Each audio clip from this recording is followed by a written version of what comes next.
mədəniyyəti, nitqə dair verilən tələblərdən və zəruri nitq şərtlərindən danışacağam. Deməli, nitqimizə verilən əsas tələblər adətən birinci nəfəs almadan başlayır. Yəni biz doğru nəfəs almaqla nitqimizi ilkin şərtlərindən biri hesab etmək olar. Yəni biz doğru nəfəs alma deyəndə nə başa düşürük? Məsəl üçün, bugün biz deyirik ki, dərindən nəfəs alın. Dərindən nəfəs aldıqda, əgər bizim çiyinlərimiz yuxarı qalxırsa, demək biz onda yanlış nəfəs almış olmuşuq. Əgər biz dərindən nəfəs alanda, əlimizi döş qəfəsimizə və qarnımıza qoyanda və bu zaman dərindən nəfəs aldıqda, əgər qarnımız hərəkət edirsə, demək biz doğru nəfəs texnikasına bələd olmuşuq. Və nitq mədəniyyətində danışdığımız əsnada, əgər həyəcana və yaxud da gərginliyə səbəb olursa bizim nitqimiz, demək biz nəfəs texnikaları ilə idarə eləyən, yəni nəfəs texnikalarını idarə edə bilmirik. Və ilk olaraq nitq mədəniyyətində, nitqdə nəfəs texnikalarını idarə etmək bizim nitqimizin ilkin şərtlərindən biri hesab olunur. Nəfəs texnikasından sonra isə bizim xüsusi artikulyasiya məşqlərimiz gəlir ki, bu artikulyasiya məşqləri dedikdə adətən ağız tənbəlliyi, ağzımızda hərəkət elədiyimiz o dilin hərəkəti, bunlar nəzərdə tutulur. Bəzən görürsən ki, bir nəfər danışır, amma ağzı sanki tərpənmir. Yəni, dodaqlar bir-birinə çip vəziyyətdə danışır. Demək ki, o ağız hərəkətini düzgün nizamlamır və müəyyən artikulyasiya məşqlərinə düzgün əməl etmir. Deməli, uğurlu natiq olmaq üçün müəyyən keyfiyyətlərə nail olmaq lazımdır. Bu keyfiyyətlər əsas şərtdir və burada entuziazm, auditoriyaya köklənmək, seviklik, düzgün bədən hərəkətləri, jestlər və bədən dili buna misal ola bilər, yumor hissi, zəngin lüğət ehtiyatı, səs tonunun rəngarəngliyi və məqsədə nail olmaq istəyi. Yəni, bu xüsusiyyətlər hər biri ayrı-ayrılıqda bizim diqqət verdiyimiz məqamlar siyahısındadır. Məsələn, müəyyən bir mövzu üzrə bizə çıxış etmək tapşırığı verilir və yaxud da ki, hər hansı bir auditoriyada çıxış etmək üçün müəyyən mövzuda biz həmin mövzuya hakim olmaq. Yəni, necə? Yəni, həmin mövzunu biz öyrənmədən, araşdırma aparmadan, yəni müəyyən sahə üzrə araşdırma eləmədən çıxışımız uğurlu alınmaz. Bu necə? Məsəl üçün, biz hər hansı bir mühazirə mətni, məsəl üçün, auditoriyada mühazirə deməkdən tutulur, hətta müəyyən kürsülər qarşısında çıxış etməyə qədər hamısının mövzusunu əvvəlcədən araşdırıb təqdim etməliyik. Deyirlər ki, əgər danışdığın mövzu barədə deməli, müəyyən qədər, hətta 40% əlavə bilgiyə sahib olmalısan ki, o auditoriyada çıxış etməlisən. Bu necə olur? Məsəl üçün, həm də sənin o çıxış etdiyin mövzu barədə əlavə məlumatlara da ehtiyacın olmalıdır. Bilməlisən ki, bəlkə auditoriya bu istiqamətdə sənə sual verə bilər və həmin suala da sən cavab vermək üçün bu barədə ətraflı bilgiyə, məlumata sahib olmalısan. Və auditoriyaya köklənmək deyəndə nə başa düşürük? Yəni, biz çıxış elədiyimiz auditoriyanı yaxından tanımalıyıq. Necə? Məsəl üçün, hər auditoriyaya uyğun danışıq forması, jest, əl-qol hərəkətləri, mimiklər öz axarında olmalıdır. Yəni, hər auditoriyaya uyğun davranmaq, uyğun mövzu seçimi ilə yanaşmaq mütləqdir. Çeviklik. Çeviklik nədir? Çeviklik ümumiyyətcə auditoriyada çıxış etmək üçün müəyyən etaplarda keçid etmək bacarığı nəzərdə tutulur. Yəni, müəyyən mövzudan müəyyən mövzuya mütləq mənada astagəlliklə iş olmaz, belə demək mümkündürsə və biz adətən bəzi çıxışlarda reqlament müəyyənləşməlidir. Yəni, sən həmin reqlamentə uyğun olaraq çıxış etməyi bacarmalısan. Əgər bu reqlament, məsəl üçün, 10 dəqiqə verilibsə, sən maksimum 8 dəqiqə ərzində çıxışını yekunlaşdırmağı bacarmalısan. Niyə? Çünki ola bilər ki, sənə auditoriyadan sual ünvanlana bilər və sən bu suallara cavab vermək üçün o həddi qoymağı bacarmalısan. Yəni uzunçuluğa, uzun cümlələrə və konkretlikdən uzaq olan fikirlərə yer vermək lazım deyil. Yəni çünki bu zaman auditoriyanı sən yormuş olasan və o səni artıq dinləməkdən imtina edəcək. Və biz bilirik ki, dinləmək qabiliyyəti də hər kəsdə bir cür formadadır. Maksimum deyilənə görə 40 dəqiqədir. Yəni bir insanda dinləmək. Bu da əslində şəxslərə görə dəyişir. Yəni məsələn bəzi insanlar var ki, bu 10 dəqiqə, 15 dəqiqə, 20 dəqiqə, 30 dəqiqə, amma maksimum 40 dəqiqə müəyyən olunur ki, bundan o tərəfə insanda dinləyicilik qabiliyyəti artıq sıfıra yaxınlaşır. Və düzgün bədən hərəkətləri də adətən uğurlu natiq olmaq üçün əsas şərtlərdən biridir. Yəni biz yeri gəldi, gəlmədi hərəkətlər eləmək, jestlər eləmək, uyğun olmayan bədən əl-qol hərəkətləri etmək bizim nitqimizin uğursuz olmasına gətirib çıxaran amillərdən hesab oluna bilər. Və yumor hissi. Bunu necə anlayaq? Yəni yumor hissi dedikdə, yəni hər bir insan danışdığı əsnada öz çıxışına bir qədər yumor hissi qatmağı bacarmalıdır. Bəzən görürük ki, o yaxşı natiqlər var, uğurlu natiqlər var, çıxış eləyirlər. Bəzən o yumor hissindən istifadə etməklə, yəni bu da auditoriyanın yormamaq üçün istifadə olunan ən deməli maraqlı, yaxşı metodlardan biridir. Zəncin lüğət ehtiyatı. Bu zəncin lüğət ehtiyatının əsas deməli məqsədi nədən ibarətdir? Yəni biz mütaliə eləməklə, çoxlu kitablar oxumaqla zəncin lüğət ehtiyatına sahib ola bilərik. Yəni ki, bir fikir davamlı təkrar olmasın deyər. Yəni o fikrin ekvivalentini tapmaqla, ayrı fikirlə əvəz eləməklə biz deməli bu punkta riayət etmiş olarıq. Və səs tonunun rəngarəngliyi. Bəzən görürük ki, auditoriyada çıxış edən bir natiq bəzən səsinin tonunu qaldırır, bəzən endirir. Bunu öz deməli çıxışına uyğun hərəkət elətdirir. Bu da nədən qaynaqlanır? Yəni auditoriya bəzən görürük ki, məsəl üçün dinləmək istəmir, artıq yorulub. Bu zaman hətta biz səs tonumuzu bir növ dırnaqarası oynamaq deyirik də, səs tonundan oynamaq. Bundan istifadə eləməklə auditoriyanı biz özümüzə cəlb eləyə bilərik. Həm qaldırmaqla, həm də endirməklə. Çünki auditoriya artıq bir növ dırnaqarası yatmış auditoriyanı biz o zaman oyada bilərik. Və məqsədə nail olmaq istəyi də əsas deməli bu natiq olmanın əsas keyfiyyətlərindən, faktorlarından biridir ki, bu artıq auditoriyanı biz idarə etdikdən sonra, artıq auditoriyanın bizə marağı oyanandan sonra biz artıq burada məqsədə nail olmaq istəyini ön plana çəkmiş oluruq. Və iş prosesi nədən ibarətdir? Yəni artıq biz uğurlu natiq kimi çıxışımıza başlayırıqsa, birinci başlayır iş planlaşdırmadan. Yəni hər bir çıxış üçün bir plan, strategiya müəyyənləşdirilir. Yəni burada taktika, yəni hansı mövzuda danışacağam, birinci nədən danışıb, sonra nədən danışacağam və ən sonda fikrimi hansı fikirlərlə yekunlaşdıracağam və hədəflərin müəyyən edilməsi. Hər hansı bir çıxışda biz müəyyən hədəf kütləsi müəyyənləşdiririk. Yəni mənim çıxışım hansı kütləyə hədəflənib, hansı kütləyə fokuslanıb, mən o hədəfi müəyyənləşdirib bu hədəf üzrə çıxış etməyə məqsəd qoyuram.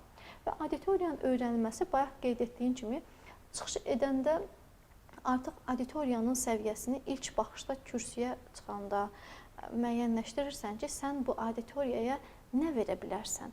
Artıq 5-10 dəqiqə çıxış edəndən sonra sən o auditoriyanın səndən gözləntilərini öyrənmiş olursan və materialın təqdim edilməsi strukturu və məntiqi də önəmlidir. Yəni material hansı formada təqdim ediləcək və burada struktur, məntiqi ardıcıllıq hansı formada təqdim olunacaqdır. Və işlənmə və məşq də demək iş prosesində əsas məqamlardan biridir. İşlənmə də bu həmin şəxsin, yəni natiqin hazırlaşdığı məqamlarda istifadə etdiyi ən vacib faktorlardan biridir və məşq prosesi. Və mən onu xüsusilə olaraq qeyd edim ki, natiq çıxışa başlamamışdan öncə, hətta məsələn əvvəlki gündə o çıxışın mətnini hazırlayıb və məşq edir.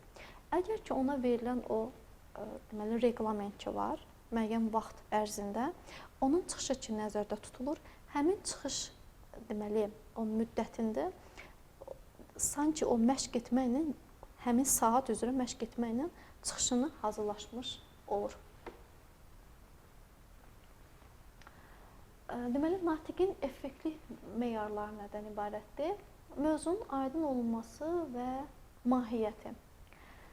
Biz nə qədər gözəl, savadlı danışsaq da, mövzu hər bir kəsə aydın olmalıdır və onun mahiyyəti cəmiyyətə olduğu kimi təqdim edilməlidir. Yəni, mən burada nə demək istəyirəm? Mən bir natiq olaraq çıxışımda kimlərə nəyə göstərmək istəyirəm? Bu əsas amildir. Material və onun çatdırılmasının sadəliyi. Bu da çox vacib məqamlar kimi qeyd olunmalıdır. Məsələn, biz bilirik ki, jurnalistikada keçirik ki, adətən bütün kütləvi informasiya vasitələri dilində sadəlik əsas önəmli cəhətdir. Necə? Yəni, biz əgər cümlələrimizdə uzunçuluğa, uzun-uzadı fikirlərə yer versək, o zaman bizi nə dinləyəcəklər, nə də izləyəcəklər. Yəni, nə də oxuyacaqlar qeyd edeyim. Düzdür, hətta mətbuat bu cəhətdən biraz, deyərdim, bəxtlidir. Necə mənada? Yəni, tutaq ki, əgər jurnalist bir fikri uzun-uzadı ifadə edirsə, ona yenidən qayıtmaq şansı var. Yəni, bir auditoriya, ya oxucu, əgər o uzun mətni oxuyub başa düşmürsə, bir də ona geri qayıtmaq şansı var. Amma televiziya və radio jurnalistində nə yazıq ki, bu imkanlar yoxdur və o fikirlər nə qədər dolaşıq təqdim olunsa, o zaman deməli dinləyici və izləyici, tamaşaçı yorulacaq. Ona görə sadə dildən maksimum qədər istifadə etmək lazımdır. Fikir daha çox anlaşılan, oxunaqlı və yaxud da yadda qalan şəkildə çatdırılmalıdır. Və sətr olaraq ən ideal variant 1-2 sətirdir. Amma buna baxmayaraq 3-4 sətir də mümkün bir hal ola bilər. Amma bundan uzun-uzadı cümlələrdən istifadə etmək yanlışdır. Deməli, struktur, ssenari. Struktur, ssenaridə həmin çıxış üzrə hazırladığımız deməli, mətnin, mövzunun bir strukturu müəyyənləşir və müəyyən ssenari üzrə hərəkət etmək tələb olunur. Məsəl üçün, yenə jurnalistikadan götürək, hər hansı bir tutaq ki, televiziya verilişinə hazırlaşırıq. Biz bu televiziya verilişi üzrə hazırlaşdığımız zaman birinci o verilişin strukturu müəyyənləşir və strukturda nələr təqdim eləmək istəyirik və ssenari, mətin müəyyənləşir və o da bizim deməli, jurnalistlər tərəfindən yazılan mətindir və həmin ssenari üzrə də məsəl üçün müsahib olacaq və sən tutaq ki, sorğu keçirib o deməli, daxil eləyəsən həmin mətn mövzuya və bunların hamısı müəyyən bir struktura, müəyyən bir qaydalara əsaslanır. Və köməkli materiallar nədən ibarətdir? Köməkli materiallar məsəl üçün ola bilər ki, sən hər hansı bir mövzuda çıxış edirsən və həmin mövzu üzrə məsələn, videoçarx əlavə eləmək istəyirsən və yaxud da ki, bir məsəl üçün müəyyən mövzu üzrə araşdırma aparmısan, məsələn, bir küçədə sorğu keçirmirsən, sən onu həmin çıxışa əlavə olaraq, yəni köməkçi vasitə olaraq istifadə edə bilərsən. Monotonluğun olmaması da əsas deməli, göstərilən məqamlardandır. Yəni, monoton çıxışlarda eyni formada danışmaq, auditoriyanı yormağa gətirib çıxaran amillərdəndir və nitqin təsirliliyi. Nitqin təsirliliyi ondan göstərir ki, hətta natiqin səs tonunda, danışıq ahəngində və nitqində hansı mövzudan istifadə etmək bacarığında, hansı formada danışmaq qabiliyyətində özünü göstərir. Diksiya və diksiya çox vacib amillərdən biridir. Yəni, biz bunları müxtəlif məşqlərin hesabına bu diksiyamızı zənginləşdirə bilərik və nitq mədəniyyətində bu deməli əmələ gələn, yəni uyulan qaydalara əməl etmə məqsədi baxımından diksiya vacibdir. Və bədən dili. Bədən dildə yəni deməli natiqin istifadə etdiyi əsas deməli meyarlardan sayılır. Məsəl üçün biz bəzən o bədən dilinin bizə nə dediyini yəni başa düşə bilirik. Yəni məsələn bəzən ola bilər ki, natiq yorğun ola bilər. Məsələn o bədən dili vasitəsilə biz onu oxuya bilərik və müəyyən mənada hətta bu bədən dili ilə bağlı müəyyən kitablar var. Hətta bədən dilini oxumaqla bağlı deməli təlimlər var, psixoloji təlimlər də özünü göstərir ki, biz deməli bədən dilini onun vasitəsilə oxuya bilirik. Pozalar, yenə də o deməli hər kəsin deməli danışdığı mövzu üzrə müəyyən pozalara, vəziyyətə düşmə anı da vardır və jestlər. Jestlər də deməli əsas effektiv meyarlardan sayılır. Yəni əl-qol hərəkətlərindən lazımınca istifadə etmək lazımdır. Yəni nə çox, nə az, ümumiyyətlə qədərində istifadə eləsək, bizim nitqimizə deməli daha da gözəllik, daha da ahəng qatmış ola bilər. Və auditoriyanın fəal iştirakı burada nə nəzərdə tutulur? Yəni əgər biz bir natiq olaraq çıxış ediriksə və bir təlim keçirik və ya da bir seminarda və auditoriyadan biz nə istəyəcəyik? Hər halda bizim mövzu üzrə bizim suallarımıza cavab, yəni həm sual verə bilərik, bir natiq kimi sual verə bilərik məsəl üçün. O baxır deməli həmin təlimin seminarın keçirilməsinə. Və yaxud da ki, auditoriyanın fikrini soruşa bilərik. Yəni məsələn danışdığımız mövzu ilə bağlı əlavə sualları ehtiyacı ola bilər və biz bu sualları istəyə bilərik və bu zaman deməli auditoriya fəal iştirak etmiş hesab olunacaqdır. Auditoriya, respondent. Deməli auditoriyamız, yəni qarşıdakı şəxsdən söhbət gedir. Bu da əsas demək amil kimi hesablanmalıdır və say özünü göstərir. Məsələn, müəyyən bir kütlə, məsələn, hər hansı bir mövzu seçdikdə uyğun kütlə nəzərə alınmalıdır. Yəni onu mövzuya uyğun kütləni təyin etməliyik. Yaş qrupu. Yenə də bu mövzunun verdiyi deməli əsas amillərdən biridir ki, yəni müəyyən yaş kateqoriyalarını nəzərə almaqla biz həmin deməli auditoriyanın maraq dairəsini deməli tuta bilərik. Sosial mənsubiyyət həyat səviyyəsi. Bu da deməli auditoriyanı, yəni biz danışdığımız mövzuda auditoriyanı yaxından tanımaqla sosial mənsubiyyətin, həyat səviyyəsini belə, məsələn, tutaq ki, bu gün mən deməli müəyyən tutaq ki, zənginlik tələb eləyən, zənginliklə dolu bir mövzudan danışıram, bir tutaq ki, aşağı təbəqəli insanları yığmışam ora və yaxud da ki, məsələn, o insanlara, məsələn, mən tutaq ki, xaricdə səyahətdən danışıram, amma o, məsələn, tutaq ki, o xaricdə səyahət etməyib, heç xəyalında belə yoxdur. Ona görə də, yəni, hər kəsin həyat səviyyəsinə uyğun olaraq, auditoriyanın həyat səviyyəsinə uyğun olaraq seçməyi bacarmaq və təhsili.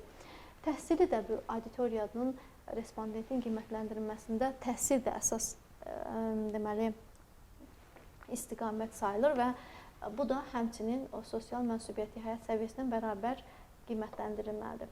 Ümumiyyətlə, mövzu barədə nə bilirlər, gözləntilər nədir? Biz elə ola bilər ki, məsəl üçün, natiq çıxışına başlamamışdan öncə auditoriyanın ondan nə gözləməyini, ümumiyyətlə, mövzu barədə bilgisinə, yəni bir qədər istəyəcək ki, öyrənsin. Yəni, bu da yenə natiqin seçdiyi yəni, istiqamətdən biridir.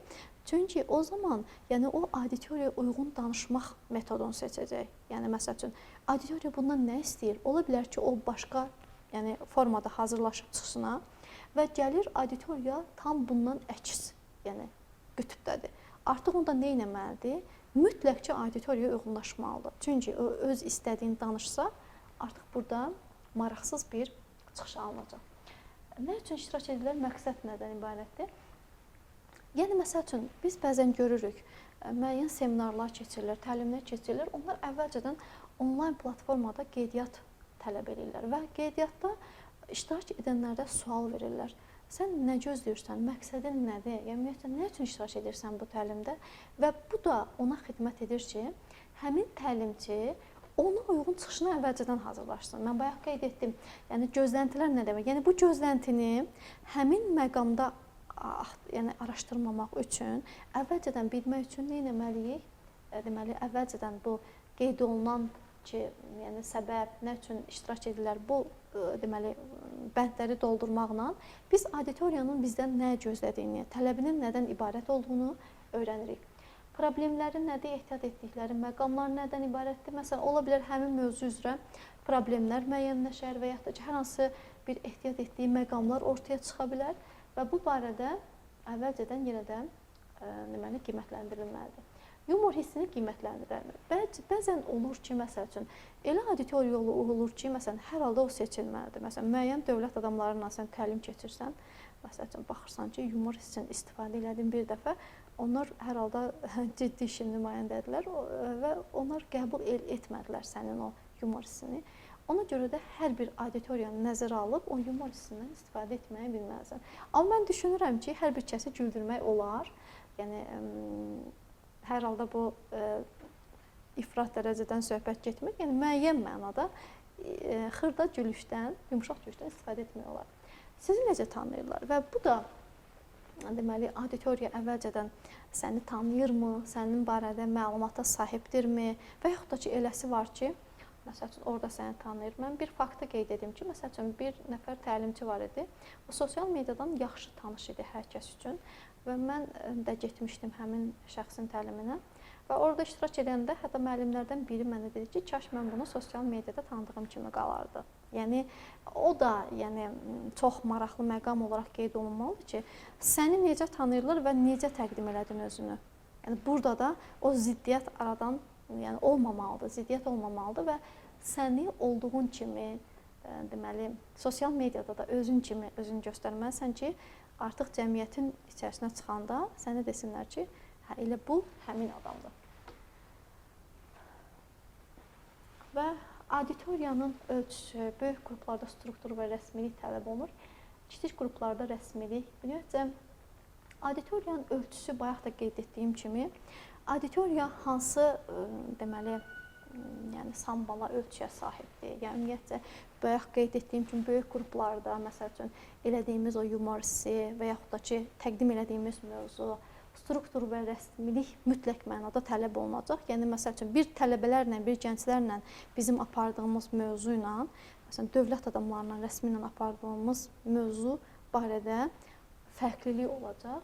Və kiçik qruplarda rəsmilik nə dərəcədə, məsəl üçün, uyğun gəlir? Yox. Məsəl üçün, biz düşünürük ki, tutaq ki, hər hansı bir şagirdlərlə bir təlimə qoşulmuşuq, məsələn, şagirdlər, yəni orada nə qədər rəsmi ola bilərik? Əgər onların bizə yaxın olmasını istəyiriksə, bu zaman nə edəcəyik? Artıq onların dilindən başa düşəcəyik, yəni sadə dildə, anlaşılıqlı dildə onları izah etməliyik və özümüzü hətta bir şagird rolunda görməliyik. Yaş var, ixtisaslaşma, sosial-iqtisadi status da burada əhəmiyyətli faktordur və təhsil və hazırlığın səviyyəsi bəzi auditoriyalar üçün mövzuya giriş edilməlidir. Yəni, bəzi auditoriyalar üçün mövzuya giriş edilməlidir nə deməkdir? Yəni, bəzən olur ki, auditoriya, məsələn, danışdığımız mövzu barədə heç bir bilgiyə sahib deyil və o zaman, məsələn, əvvəlcədən bir giriş etməyinin, məsəl üçün, mən bu mövzuda danışacağam və məlumumuz olsun. Düzdür, yəni bu adətən əvvəlcədən müəyyənləşdirilmiş daha çox təlimlər olur. Amma ola bilər ki, belə faktlarla da rast gələ bilərik. Motivasiya nədir? Ümumiyyətcə, deməli, sizə yaxşı tanış olan auditoriya qarşısına çıxış etsəniz belə, çalışın onun ümumiləşdirilmiş portretini xəyalınızda canlandırasınız. Marketinqdə buna istehlakçının portreti deyirlər. Bu halda hətta görəcəksiniz ki, ümumiləşdirilmiş bir portret əvəzinə bir daha çox portret alınacaq. Çünki auditoriyada bir-birindən fərqli qruplar ola bilər.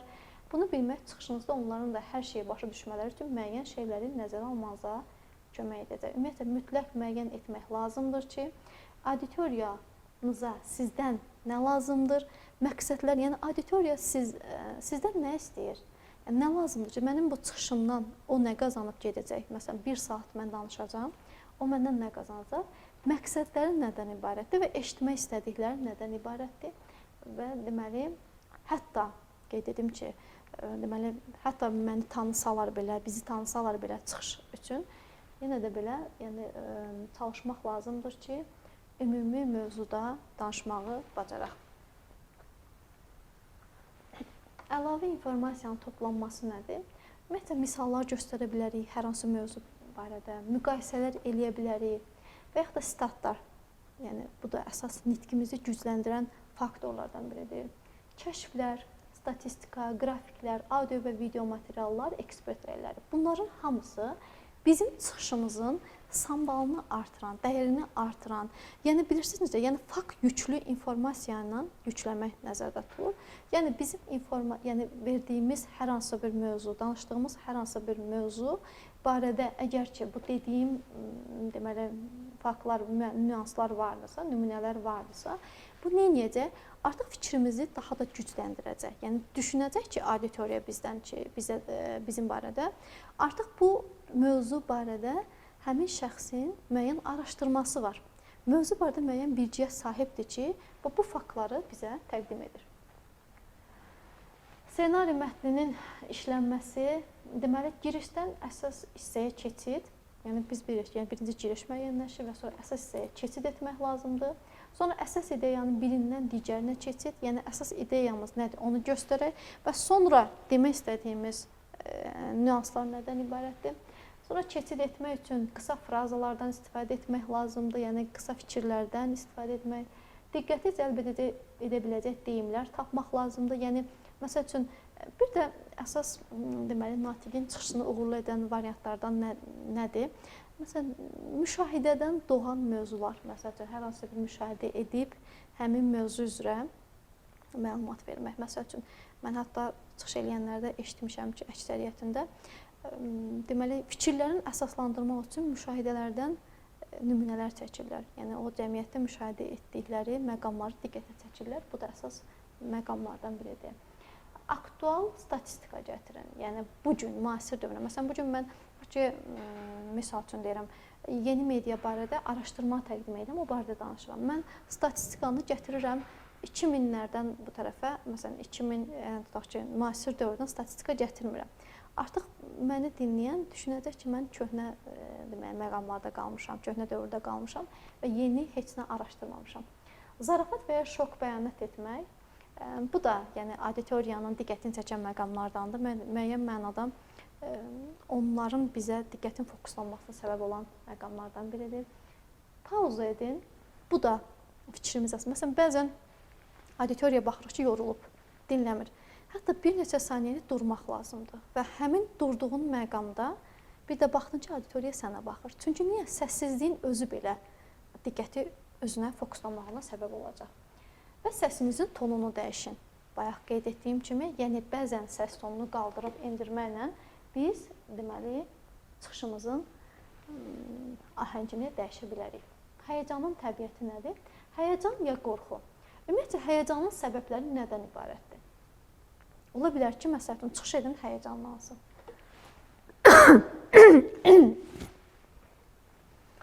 Deməli, həyəcanın səbəbləri ətrafdaşların rəyi mühüm ola bilər. Məsəl üçün, ətrafdaşlar baxır, düşünürsən ki, onlar mənim haqqımda nə düşünə bilər? Rəy əsas önəmlidir. Və tənbəllik və qeyri-mütəşəkkillik. Yəni, bunların hamısı həyəcana səbəb olan amillərdəndir. Və həyəcan olanda nə etməli? Deməli, həyəcan keçirmisinizsə, bu mövzuya hakim deyilsiniz. Yəni, hazırlaşmamısınız, bu mövzu barədə bilgiyə sahib deyilsiniz və yaxud da biraz çox sərt danışmayaq, yəni konkret olaraq bir qədər az bilgiyə sahibsiniz və yaxud da məlumatınız azdır. Sonra yumordan istifadə etmək və özünüzü tənzimləməklə biz deməli həyəcanı idarə edə biləcəyik. İmicdə məsəl üçün hər hansı bir televiziyada məsəl üçün aparıcılarımız var ki, artıq onların bir imici formalaşıb, müəyyənləşib. Məsələn, düşünürük ki, biz bu obrazda. Bəzən olur ki, məsələn, aktyorlarımız hətta bəzən görürsən ki, düşünürsən ki, bu ancaq bu obraz üçün yəni yaraşır. Bu obraz onu tamamlayır və burada obraz, münasibət ifadə edən rəy və qənaətlər, özünü prezentasiya nəticəsində yaradılan rəy, auditoriyanın müəyyən adımı atmağa razı salan faktor imici formalaşdırır. Natiqin imici onun baxışından, mimikasından, pozalarından və jestlərindən, intonasiyasından, reaksiya vermək vaxtından, məsafədən və yaxud geyim seçimindən. Bunların hamısı natiqin imicini formalaşdıran amillərdəndir. Məsəl üçün, bugün biz rəsmi bir çıxış eləyiriksə, onda nə edəcəyik? Artıq rəsmi formada geyim forması, ümumiyyətcə, rəsmi formada baxış, mimika, bütün hərəkətlərimizi ona uyğun tənzimləyəcəyik. İntonasiyamızı belə və yaxud da reaksiya vermək vaxtı da müəyyənləşir. Məsələn, bəzən olur ki, bəzən çıxış edirsən, natiq olaraq çıxış edirsən. Amma məsələn, tutaq ki, ola bilər, səni qəbul edən də olar, eləməyən də olar. Ola bilər oradan deməli, nalayiq ifadə də eşidə bilərsən. Amma bunun deməli, reaksiyanı elə formada vermək lazımdır ki, məhz sən kürsüdən çıxış ediyinə görə elə sən ora yaraşan şəkildə reaksiya vermək lazımdır. Zahiri görünüşün tərtibatı. Ümumiyyətlə, geyim natiqin vizit kartıdır, belə deyirlər. Yəni, geyim mən deyərdim ki, nəinki natiqin, ümumiyyətlə, hər bir kəsin vizit kartıdır. Bugün hər bir kəsi geyiminə görə yol qəbul edib, ağına görə yola salırlar. Belə bir deyim də var. Ümumiyyətlə geyim insan haqqında informasiya verir, bilgi verir. Yəni hər bir kəs geyimi ilə özün, xarakterin, bütünlüyünü tamamlayır. Həddən artıq mühafizəkar geyinsəniz belə, nəticədə auditoriya sizə qəbul edəcək, əks təqdirdə yox. Prezentasiya və insanlarla ünsiyyət zamanı geyimin funksiyaları var. Nədir? Geyim hansı funksiyalara sahibdir? Yəni səni təqdim eləyir. Yəni məsələn, bu gün mən rəsmi formada çıxış edirəmsə, nə edir mənə cəmiyyətə? Rəsmi bir adam kimi təqdim eləyir, tənzimləyir və məlumatlandırır. Yəni çıxışımla geyimin bir-birini tənzimləyir və məlumatlandırırsa artıq auditoriya informasiya, məlumat alır bu barədə. Geyimdə ən informativ məqamlar nədir? Ümumiyyətlə, geyimin keyfiyyəti dəbə uyğunluğu qiymət göstəricisidir. Yəni, müəyyən dəbə uyğun geyinmisənsə, bu onun qiymət göstəricisi hesab olunur. Silüet düzbucaqlıdırsa, auditoriya qarşısında işgüzarlıq statusu yaradır. Rəng qara, ağ, bozdursa, artıq bu zaman nə olur? Status yüksəlir. Və özümüz də fikir verək ki, rəngli geyimdən istifadə etmək nə edir? Bir qədər rəngarənglik, ahəng qatır. Amma tutaq ki, əgər biraz tünd rənglərdən istifadə etdiksə, bu qədər biraz rəsmiliyə dəlalət edən faktorlardır. Və işgüzar etiket özünü də göstərir. Ümumiyyətlə, çıxış etdiyimiz mövzuya və yaxud da çıxış etdiyimiz yerə gecikmək və tələsmək olmaz vaxtında. Mövzu dəqiq, aydın bildirilməlidir, auditoriyaya aydın şəkildə. Sualların verilmə vaxtı və qaydaları müəyyənləşməlidir. Buna natiqin özü də hətta əməl etməlidir. Sual və qeydlərə mütləq reaksiya verilməsi təmin edilməlidir. Auditoriyaya kompliment demək və qüsursuz zahiri görünüşlə spesifik nitq əsas işgüzar etiketin əsas məqamlarıdır. Vokal texnikası nədir? Vokal texnikası ümumiyyətlə səsi nizamlamaqdan gəlir. Məsələn, səsin gurluğu, səsin tonu, nitqin sürəti, arada verdiyimiz o pauzalar, səsin gurluğunda, tonunda və nitqin sürətində olan dəyişikliklər, yəni müəyyən vibrasiya, detonasiya və sair hərəkətlər qaydasında olmalıdır. Ümumiyyətlə, sizin tələffüzünüz təbii və rahat şəkildə olmalıdır ki, çünki o təbiilik və rahatlıq da həm də auditoriyaya köklənməlidir. Yəni, auditoriya sizin təbii, rahat nitqinizlə rahatlaşmalıdır. Yəni, mövzu üzrə bilgiyə sahib olmalıdır. Ümumiyyətlə, mövzunu elan etmək, xronometraj, sualların nə zaman verilə biləcəyini şərtləşmək, auditoriyanızda etibarlıq atmosferi yaratmaq. Bunun əsas faktı, ümumiyyətlə, giriş məqsədlərinə nail olmaq üçün diqqəti cəlb etmək lazımdır. Məsələn, bir stat gətirməklə, bir maraqlı fakt gətirməklə, auditoriya maraqlarını xüsusi olaraq qeyd edirsən və orada nə üçün sizi dinləməlilər və sizin prezentasiyada onlara faydalı ola biləcək nədir bu məqamlar? Sonra müvafiq məqsədə uyğun mimika və jestlərdən istifadə etmək. Deməli, unutmaq lazım deyil ki, jestləriniz, dedikləriniz də adekvat olmalıdır. Yəni, hər bir hərəkətimiz, hər bir mövzu üzrə danışığımız bir-birini tamamlamalıdır. Bəzi populyar girişlərdən nümunələr gətirmək lazımdır. Statlar, həyat situasiyaları, məşhur adamların həyat olayları, ümumiyyətlə, cinsi, irqi, dini, siyasi qeydlərdən çəkinmək lazımdır. Yəni, natiq bunlara, indi o dediyim mövzu üzrə müəyyən, deməli, bilgi toplamalıdır, amma bu mövzulardan əsasən bu qeydlərdən çəkinməlidir. Tipik səhvlər nədir? Məsələn, bəzən parazit sözlər, nəsə bir, məsələn, yadımıza salmaqla, nəsə bir şey yadımızdan çıxır, onunla o səslər çıxarmaqla yadımıza salmaq, bədəni yerlətmək və yaxud da ora-bura gəzişmək. Bəzən görürsünüz ki, düzdür, yəni bəzən natiqlər var ki, o müəyyən sərbəst fəaliyyət göstərirlər, məsələn, deməli, gəzirlər, hətta səhnədə gəzə-gəzə danışırlar və yaxud da əllər ciblərdə, yəni bu da qəbul olunmayan bir şeylərdir. Narahat hərəkətlər etmək, ayaqlar taqqıldatmaq, qələm barmaqlarla oynamaq, əllərin qırılması, paltarın dartılması, ümumiyyətlə saçların əl vasitəsilə daranması, bunların hamısı səhvlər hesab olunur. Deməli, üzrxahlıq, uzun və usta deyilmiş cümlələr, bayağı suallar, göz önündə olan müşahidələr, çıxışın predmetinə aid olmayan qeydlər. Bunlar tipik səhvlər hesab olunur. Deməli, əks feedback, yəni feedback əks əlaqədir, yəni geri dönüşdür. Yəni, əks əlaqənin qaydaları haqqında əvvəlcədən məlumatlandırmaq lazımdır. Auditoriyanı sual verməyə çağırmaq, suallara görə mütləq şəkildə minnətdarlıq bildirmək lazımdır. Əgər sual siz danışarkən səslənirsə, onu diqqətsiz qoymayın, lakin cavabı sonraya saxlayın. Yəni ola bilər ki, sən danışırsan, kimsə sənə sual verir. Sualı diqqətə saxlamaq lazımdır, amma cavabı sən çıxış edəndən sonra vermək lazımdır. Mümkün qədər sualı dəqiqləşdirmək. Mən sizi düz başa düşdüm. Yəni ola bilər ki, sualda anlaşılmaz bir cəhət ola bilər və siz o sualı bir də təkrarlamaqla və yaxud da onun fikrini izah eləməklə deyə bilərsən ki, mən sizi düz başa düşdüm. Yəni bu da əsas amildir. Deməli, auditoriyanı cəlb etmə, suallar vermək lazımdır, bilərəkdən kiçik səhv edir və xahiş edir. Kimin sualı, etirazı, qeydi var? Yaxına gəlməyi xahiş etmək və hətta əyləşməyi də xahiş etmək lazımdır. Ümumiyyətcə, fasiləni nə zaman etməyə qərarlaşdırmaq lazımdır? Yorğun olduqda, fikir dağınıqlığında, yəni bunu hiss edə bilərsiniz. Daha bir cüzi fənd isə manipulyasiyadır. Bu zaman insanlardan sizə nədəsə yardım etmələrini xahiş etmək lazımdır. Unutmayın ki, insanlar bir qayda olaraq eşitdiklərinin 90%-ni, gördüklərinin 60%-ni, etdiklərinin isə yalnız 10%-ni unudurlar. Bu zaman yalnız bir adamın kömək etməsi əslində auditoriyanın özünü bir tam olaraq hiss etməsinə kömək edir. Biz kömək etdik kimi qəbul edilir bu zaman. Diqqətin cəlb edilməsi, deməli yumor, marağı daha da artırmağa xidmət edir, auditoriyaya yaxınlaşmağa kömək edir və xoş təəssürat bağışlayır. Faktlar, rəqəmlər və ekspert rəyi isə diqqəti eyni zamanda məşhur ekspertin müvafiq statlarına istifadə edərək cəlb etmək olar. Auditoriyanın özünün iştirakını alqışlamaq lazımdır.